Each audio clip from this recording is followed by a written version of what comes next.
Good morning बच्चों, मैं Manoj OTC Uma विद्या मंदिर स्कूल हाटपिपलिया से आज 11th क्लास एग्रीकल्चर सब्जेक्ट में आप लोगों के सामने लेकर आया हूं, जिसके अंतर्गत हम देख रहे थे कृषि परिचय।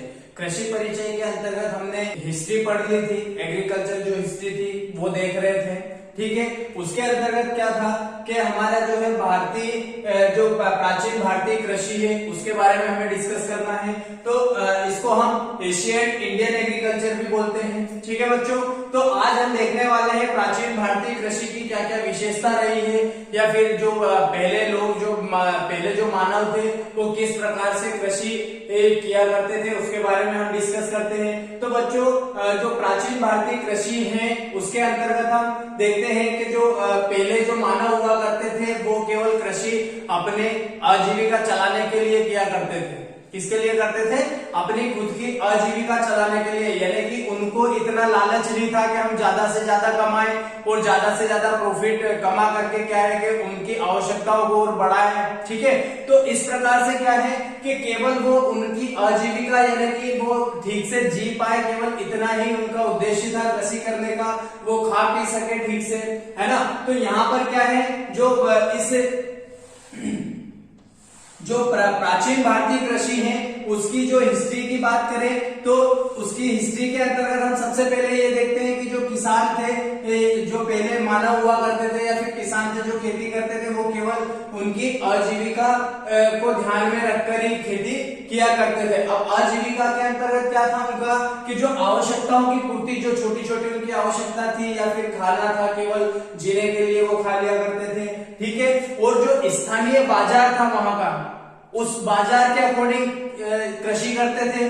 ठीक है, यानी कि मान लो वहां पर खाद्यान्न के रूप में गेहूं की ज्यादा आवश्यकता है तो केवल गेहूं का उत्पादन किया करते थे, या फिर चावल को ज्यादा उत्पादन किया करते थे यदि चावल की रिक्वायरमेंट ज्यादा है तो, यानी कि वो व्यापारिक स्तर के हिसाब से, यानी कि जिससे ज्यादा से ज्यादा मुनाफा कमाया जा सके उस प्रकार से खेती नहीं करते थे। ठीक है, तो ये स्थानीय बाजार की मांग के हिसाब से वहां पर कृषि की जाती थी। सेकेंड पॉइंट हमारा आता है कि जब ये कृषि करते थे तो उसके लिए जो बीज जो यूज करना होता था बोने के लिए, वहां पर प्रमाणित बीज और संकर बीज का उपयोग नहीं होता था। जैसा कि हम आज आधुनिक कृषि में देखते हैं कि जो है हम बीज बोने के लिए जो लगाते हैं वो कौन सा होता है, या तो संकर बीज हम लगाते हैं या फिर प्रमाणित बीज का हम उपयोग करते हैं। लेकिन जब प्राचीन एग्रीकल्चर की बात करें तो वहां पर क्या था कि जो बीज हुआ करता था, किसान जो भी फसल उगाता था उसका एक हिस्सा वो अगली फसल में बोने के लिए रख लेता था,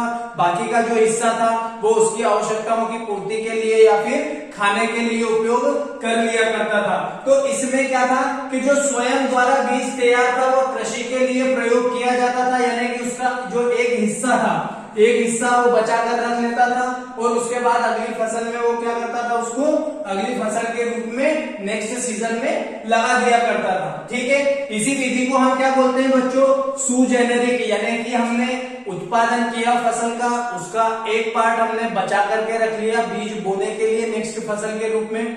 ठीक है, और बाकी का हम उपयोग कर लिया करते थे। तो इसी विधि को हम क्या कहते हैं? सुजेनेरिक कहते हैं। इसको याद रखना है आपको कि सुजेनेरिक किसे कहते हैं? तो जो एक हिस्सा हम फसल का बचा करके क्या है कि नेक्स्ट सीजन में लगाते हैं उसी को क्या बोलते हैं? सुजेनेरिक बोलते हैं। अब इसकी एक विशेषता थी कि जो संकर और प्रमाणित बीजों का यहाँ पर क्या था? अभाव था, यानी कि हम एक नॉर्मल सीड को घर पे जो प्रोडक्शन लेते थे वही खेतों में लगा देते थे, किसी प्रकार से संकर बीज या फिर प्रमाणित बीज का हम प्रयोग नहीं करते थे। नेक्स्ट हमारा पॉइंट आता है कि जो खाद के बारे में बात करें तो जो पहले किसान हुआ करते थे वो क्या करते थे कि जो रासायनिक खाद की जगह क्या है कि जनरली उनके घर पे पशु पालते थे वो, और उन पशुओं से जो गोबर प्राप्त होता था उन्हीं गोबर को सड़ा करके क्या है वो खेत में यूज करते थे, जो कि भूमि की उर्वरा शक्ति को बढ़ाने में मदद करते थे। ठीक है, तो वहां पर क्या है कि खाद के रूप में क्या है पशु के गोबर का उपयोग किया जाता था। वहां पर जो रासायनिक खादों का प्रयोग जो है वो नगण्य था, लेकिन न के बराबर वहां पर यूज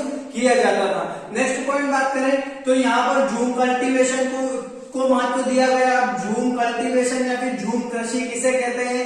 मान लीजिए हम एक पर्टिकुलरली जगह पे हम कंटिन्यूअसली 4 से 5 साल तक लगातार फसल लेते रहते हैं तो वहां पर क्या होता है कि वहां की जो भूमि की उर्वरा शक्ति होती है वो नष्ट हो जाती है, जिसके कारण वहां पर उत्पादन नहीं हो पाता है ठीक से फसल का।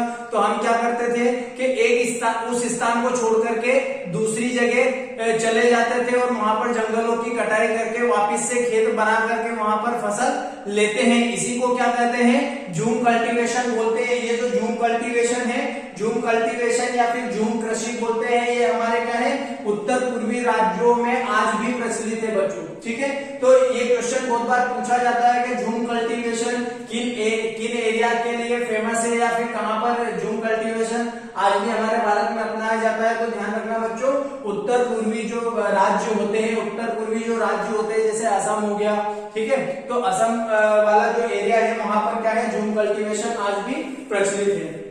नेक्स्ट पॉइंट आता है कि कृषि कार्य के लिए या मानव श्रम और पशु श्रम पर ये कृषि आधारित थी, यानी कि जो कृषि का कार्य किया जाता था या तो खुद जो कृषक होता था वो खुद मेहनत करके खेतों में काम करके कमाता था, या फिर जो खेती बाड़ी के जो जुताई वगैरह के जो काम थे या फिर सिंचाई की जो विधियां जो सिंचाई करता था वो पशुओं की मदद से यहाँ पर कृषि की जाती थी, यानी कि वो सिंचाई और क्या है खेत की जुताई वगैरह पशुओं के थ्रू, जैसे कि हम बेल यूज करते हैं या फिर पानी को कुएं से खींचने के लिए पहले पशुओं द्वारा वो ढेकली हेचा और ढेकली वगैरह चलाई जाती थी, ठीक है, जैसे चरसा हो गया है ना, तो उसके बारे में अपन बात करते हैं, ठीक। तो यहाँ पर जो कृषि का जो कार्य श्रम था वो या तो मानव खुद करता था या फिर पशुओं से मदद लेता था, यानी कि यहाँ पर किसी प्रकार से कोई मशीन यूज नहीं की जाती थी। यहाँ पर मशीनीकरण का दौर स्टार्ट नहीं हुआ था, वो हम आधुनिक युग में जैसे ट्रैक्टर वगैरह यूज करते हैं। तो यहाँ पर क्या है